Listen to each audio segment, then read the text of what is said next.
Hey guys, welcome back. Today we're going to be working on the bathroom again right there behind me. This is part 3 of the series. So far we have done part 1. I gave you guys the updates on how the construction went, and really that video was about the board and batten siding. How to do the siding right there is a really easy way to do it. So I showed you guys that, and we've painted it, sealed it all up. The second video was how to install these vinyl gutters, and that will just keep all the water off of our porch and everything draining away from the house like it should.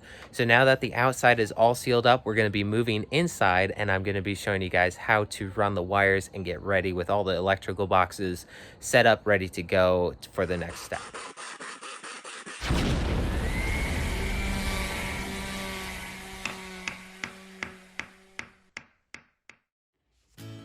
Now here we are in the bathroom. This section right here, the square, was the old bathroom. You still can see on the floor where this was. It was about 4 feet by 3.5. It was really tiny for even one person to fit in here, let alone 2. So we have added on to the back of the house, bumped this out 6 feet past the house, and have really tripled the space that we have in our bathroom. Now the section back here will be for a nice large shower. Over here we have the double vanity that's going to be going in, and then back in this corner we are going to be having the toilet back here. So I've got to lay this all out, but first we need to get in here and run the wiring. So here for the shower we need to be running a shower vent, so the wire will be going up there. I will have an outlet right below the window here. The double vanity is going to have an outlet for each sink, as well as the switch is going to be set back into the wall for the vanity for 2 lights to go up above the mirrors. And then over on this side we'll run a wire down over here. This will be a double switch, one for the vent for the shower, and then there'll be a light for the main bathroom, a light switch for that. So then we'll have to run a wire up to the top. Up at this peak here we're going to have 2 lights up there, so I need to run the wires for that, and then the wire down to the exhaust fan there as well. So I'll show you guys what we've got and how we're going to go about doing this. Now right here, currently the power for the bathroom was through this old wire right here. This is old tar threaded wire, and I really do not like the look of it. It's starting to break apart and I don't want anything to short out. So I'm not going to tie in the new electrical into this old wire. I'm actually going to run from some newer electrical I've already run in the house up to this bathroom. Now, before you can just start tying into any wire that you're sending through your house, you might be overloading some of these switches, and you don't want this to constantly be tripping or causing some issues with overloading these breakers. So I actually went down here last night with my wife and we went through all the switches. I was flipping them off down here, and she was going through the house checking what actually shut off, and we have a very detailed list of what sections of the house, what this is powering, and now I can go from there and figure out which one has plenty of room for me to take some more power off of. Now I have here the electrical panel, and I've already labeled, like I said, everything that's on these switches, and this gives me a really clear outline of what really can be shared and what can't. Now things like the kitchen plugs as well as the fridge, things like that, you don't want to start branching off and powering multiple things. The kitchen plugs, when you plug in a mixer, it's going to start tripping if you have power being drawn other places as well. So over here I had master outlets. The only thing that's powering on this is the outlets in our master bedroom. We don't use those a ton. It's not going to be pulling a lot of power, so I'm actually going to be tying into this, and it's really conveniently close to the bathroom. I can easily tie this in through the basement and get it all fixed up for powering the bathroom. I'm in my shop right now in the basement, and you can see this wire right here. I followed it from the outlet upstairs. This is the outlet in our master bedroom. Now this wire goes up there, hits that outlet, comes down, it goes along this wall and hits a couple more outlets up into our master bedroom. Now I don't know why the guy that ran this wire left so much slack in this line, but I pulled it a little bit tighter and it's a ton of space right here. So this is actually perfect for me because I can cut this wire, put in a junction box, and use that to power my bathroom instead of running a new wire all the way from this breaker box all the way over here up into the bathroom, or trying to snake a wire up through the wall into the outlet just to snake over to power the bathroom. So I'm gonna cut this, add in a box, and use that to power the bathroom. All right, turn it off.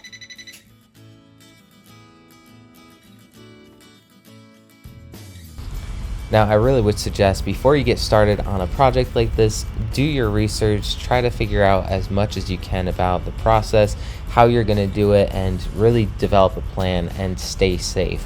I am not a professional by any means, but I've done a lot of electrical work growing up with my dad. He could do electrical, and I watched him and learned from him, and I've done a lot of research as well while I'm getting ready for these projects. So please be safe while you're tackling a project like this. So please do not do this if you don't feel comfortable. This can be very dangerous if you're not doing it right and if you don't take the necessary precautions. So right now I'm running the wire into this box. There's 4 wires there, the 2 that are going to the outlets and 2 that are going up into my bathroom. One will supply one side of the bathroom for the outlets and vanity lights, and the other wire is going up to power the ceiling lights for the bathroom as well as the exhaust fan for the shower. So basically, to do this, to tie into this line, you're just going to take all 4 black wires, wire nut them together, all 4 white, wire nut them, and then all 4 ground wires, wire nut those.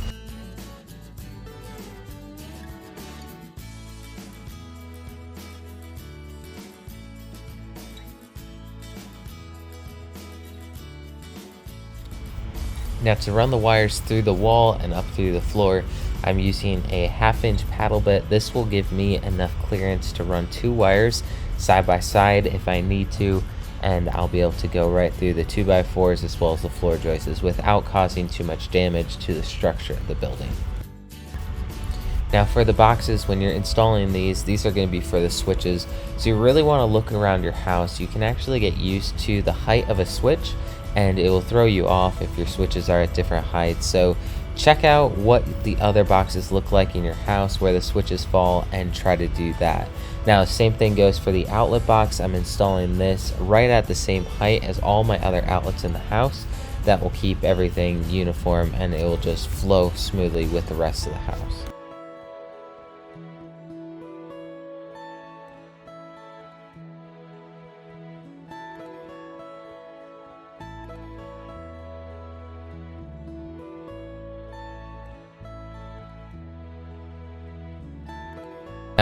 Now this isn't ideal, but the box ended up having to fall right in between these 2 studs, and it's not wide enough to fit in here, so I had to notch about 1/2 inch off of each side on these 2x4s, and just enough to make the box fit. Now I really do not recommend start cutting away at these 2x4s and start messing up your wall, because you really can do a lot of damage and ruin the structure of your house. I've actually torn out some sheetrock to redo sections of different houses, and the studs were completely cut in half just to install electrical box, and that's really bad. You do not want to do that. If you have to, you can move a stud, replace it with another one if you're going to have to cut completely through it. So that's what I would recommend. If it's anything more than 1/2 inch like that, really consider replacing the stud. Now I've also got the boxes I'm going to be installing on top for the vanity lights, and one worked actually perfect that I could nail right to the stud in the right spot. The next one was overlapping right on top of the stud. So they actually have shallow boxes. I think the one I'll be installing is 3/4 inch or 1 inch deep, and that works out perfectly. So I only had to notch the 2x4 about 1/2 inch in order to set that down onto the 2x4 and be able to wire in the light. So that worked out great. That's another option if you don't want to have to replace the stud. You can get shallow boxes. They have a couple different varieties if you want to try that.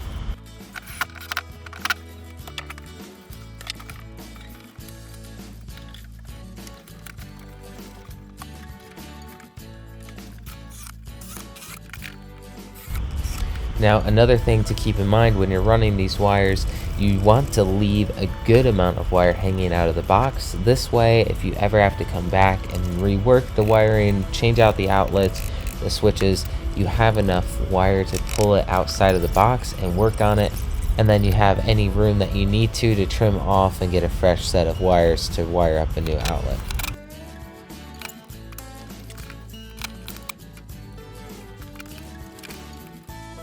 So I have right here the outlets we're going to be using. These have an automatic tripper on them. So basically, if these get wet, the tripper will trip. Instead of electrocuting someone, it'll just automatically shut off the power. So these will be going on the 2 outlets above the sink. And then even this one down here, I'm going to have this in here because it's a couple feet away from where the shower will be and a couple feet away from the sinks. I don't want it to eventually get wet and cause any damage. So I'm going to actually use this just to be safe down here by the shower as well. Now it's always good to be extra safe. I know this doesn't have power because this is the inline to the other outlets and the switches, but you do want to just make sure the power that is coming in, you have already shut that off. You might have left it off and someone else might turn it on, so it's good to have one of these testers to make sure before you start.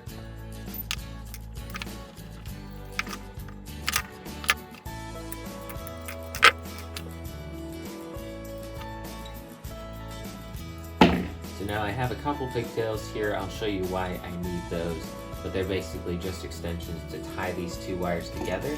When I have this outlet in, it will be hooked up to the power, but the problem is if I have this hooked up normally from this outlet to give power to the next one, if anything else trips, this will trip and shut off all of them. So I'll have to come back here, hit this just to turn on the lights because this will also be feeding the lights. So what I'm gonna do is have pigtails hooking this up, but also hooking these together so that this will only shut off the outlet. The other outlets will shut themselves off because they'll have a tripper on it, but this one won't shut off the lights. So that's really why I'm doing this.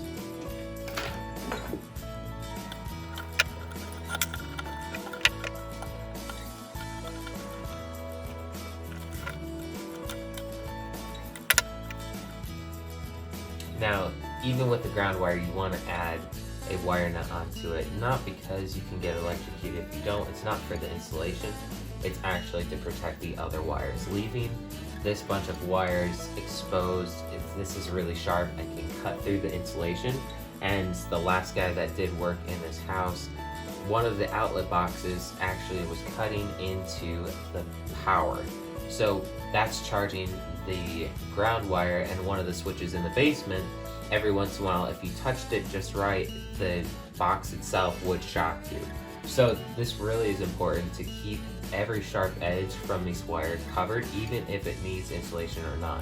So with these ones, mostly it's to insulate so you don't get shocked or ground on the boxes, but it also protects the wires from touching each other. So you really want to make sure you get the wire nut on there tight, even though it is the ground wire.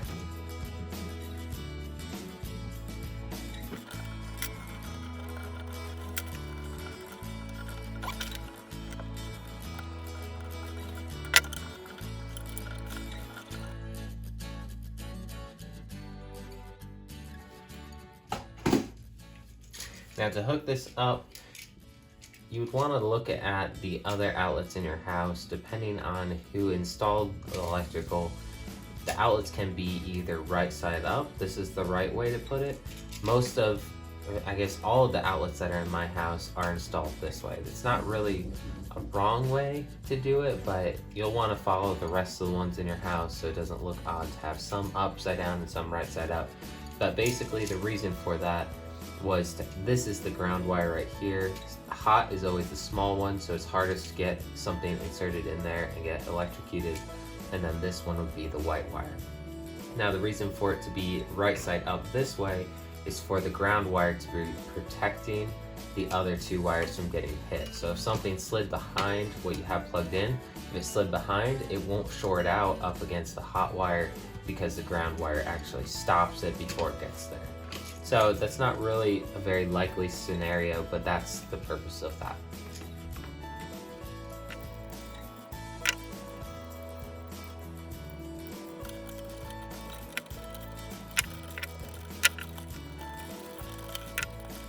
Alright, so I put the 2 in here, the hot and the white wire, and most of the time when there's holes like this where you can insert the wire, I don't really like using those. I'd rather tighten it down around the screw because I know for sure it's gonna stay. But these ones actually are designed that the screw is clamping down on the wire. Holds a lot better than the other style where it just pushes in and kind of bites itself in place, because you can just wiggle that wire and it slowly pop out. So these are much better. This ground wire down here will get attached to that green screw. Now the trick is with this one, it doesn't have that hole. So what you do is you bend the wire in a loop in the direction that you'll be tightening the screw. So when you tighten the screw, it doesn't loosen the wire off, it actually tightens it down around it and keeps it from falling off.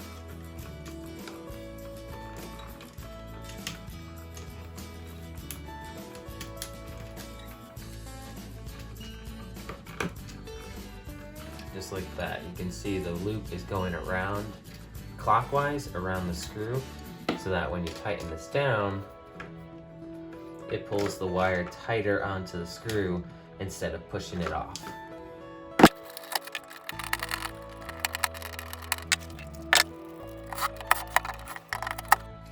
Alright, so there's the finished outlet, it's in place. Now I can have power while I'm working. I'm going to install the other 2 outlets as well as the 3 switches that need to go in. And then I'll put in some pigtail lights to keep the light in this room while I'm working. Now with this outlet, it's the same deal. I don't want the power to shut off when this trips, because this power will still be supplying the lights and the next outlet down the line. So I'm actually going to be hooking this up. Last one I used pigtails to tie these 2 wires together and then send 1 wire to this outlet. But I'm going to be doing it different this way. If your outlet does have the capability of having 2 holes in here for the wires to go in, these 2 are going to be tying together basically the same wire. So instead of using a wire nut and pigtail running here, I can tie these 2 wires into the same screw and really just save some time. So I'll show you guys how to do that.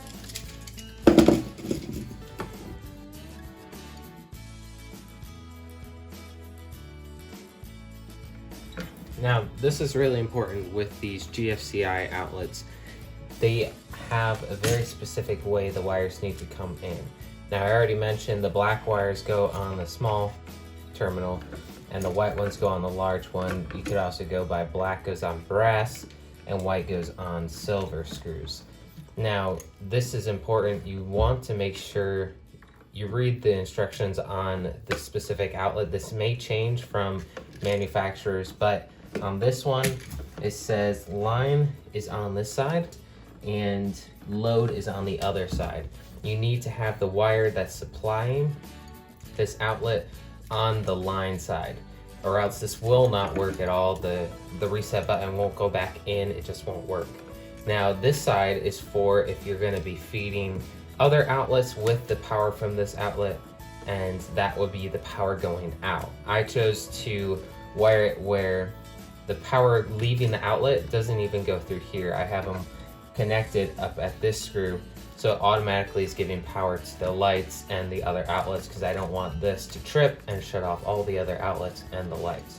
Now that is the important part. You got to make sure you have the power coming in the line and the load be the power going away from the outlet going to another one.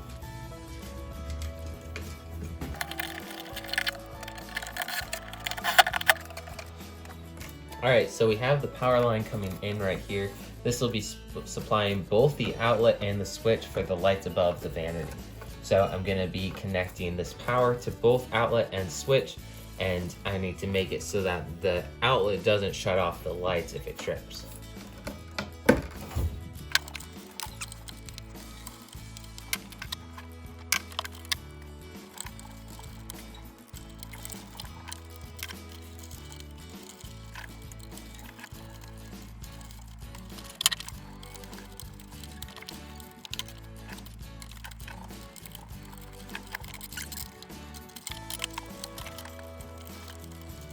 Alright, so I have the outlet all hooked up, the outlet's good to go, and I have the pigtails going over to connect to the switch and the lights going up above the vanity. I also have 2 pigtails coming out of the grounding wire, so I can ground the outlet, and then this one will go towards the switch as well. Now for the switch, this is a little bit different than the outlet. We won't be using the 2 white wires. those will be wire nutted together, and that will go up towards the lights and it'll be good. We'll be using the ground wire right here that will be connected to the green screw again, and then there's only 2 wires. So you can have the hot wire down here and this be the supply to the lights, or flip it and you'll be all right.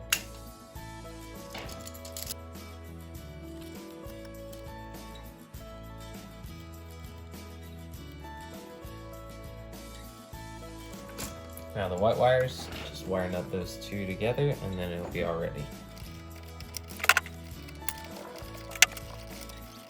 Now there we go, the switch and outlet both are set up.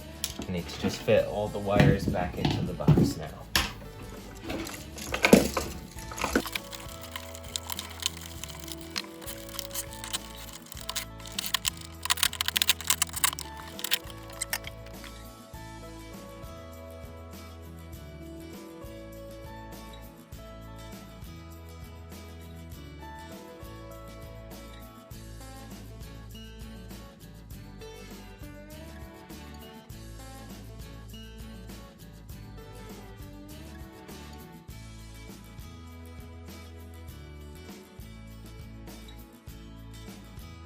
I've installed the lights up at the top of the peak in this bathroom. I ran a coil of wire right there. That will be the exhaust fan, so I'm not sure how far down the exhaust fan will go, so I left about 2 feet, 1.5 to 2 feet of wire extra, so I can run that wherever it needs to go. Alright, so now all I have to do is to hook up the power running into the box to the 2 switches. One will be for the room lights, and then this one should be for the fan. Now to do this, I'm gonna need a couple pigtails to connect these switches to the power coming in. Now I won't need a white because the switches aren't gonna be hooked up to the white. So I will take all the whites up and wire nut those together like that. Then I will take the ground wires and wire nut all the ground wires together, but I'll need to run 2 ground wires to the switches. So I have 2 ground pigtails. I'll be hooking those together, and then the black, I'll be connecting this to the first switch, and I'll bridge the gap to the second switch with this pigtail. And then I'll have, that's the off and on black wire for each switch. This will be the first switch, so I'm going to be connecting the power coming in to this top one right here, and then I'll be connecting the bridge for the next switch right on this bottom one.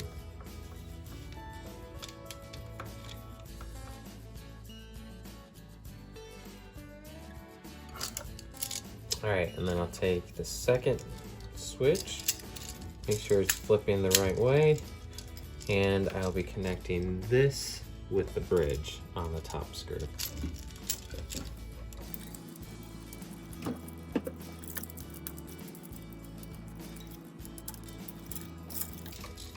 Alright, so we have these 2 connected, and now I need to take the black wires for this switch, connected on the bottom, and then this wire, connect that on the bottom of the other switch.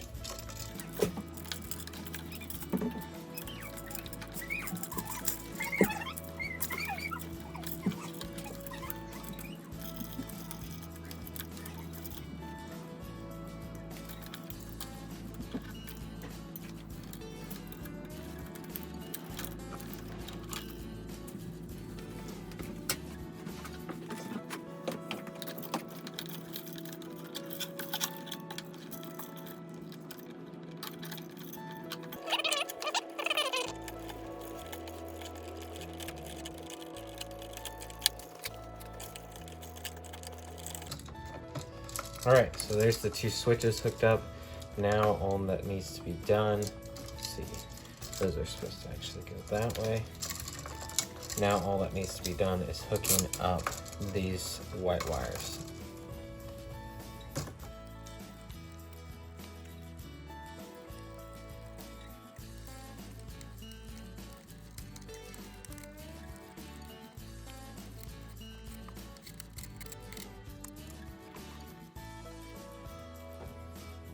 All right, so now this is all finished. You can easily work in this space using the lights and using the outlets and not worry about it too much.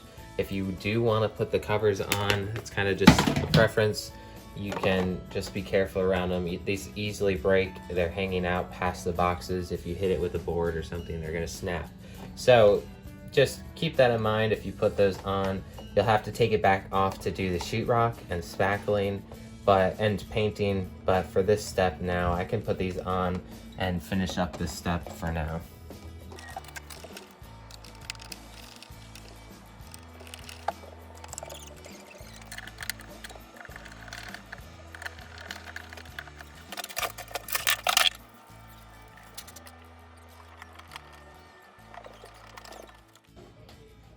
So the power is on now. This switch here, I still need to take it out. That will be just being removed. This old metal box and the tar wires that used to be in the bathroom. But you can see here, we've got power. Both of the lights over the vanity. Gotta push this reset button. Now it's on. Yep, we've got power to both of those.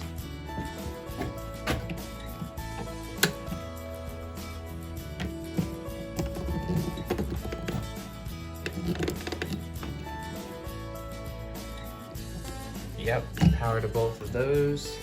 There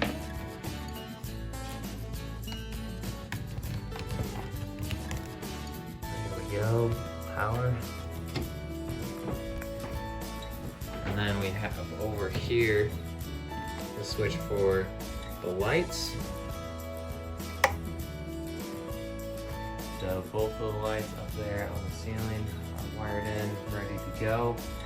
And then this one is for the fan. I can turn it on, but it's not hooked to anything right now. I have it curled up at the ceiling, and this is wire nutted together so it's safe. It won't spark or short it out against each other, and that's ready for when we get the fan. Alright guys, that finishes up my video for today. I know this was a bit longer than I usually post, but I knew there was a ton of content that could be helpful for people that are trying to learn how to do electrical themselves.